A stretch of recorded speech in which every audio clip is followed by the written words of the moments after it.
Interesting point, ha? Hindi, seryoso.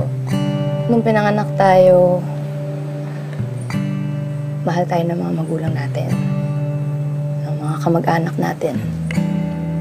Kailan nawala yun at bakit natin hinahanap yung love sa iba?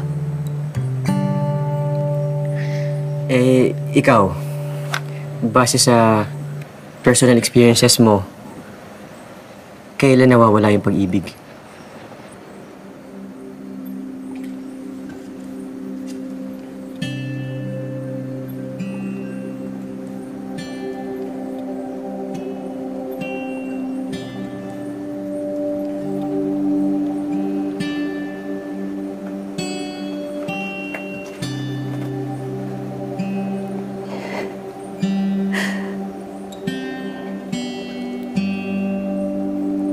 My fiancé.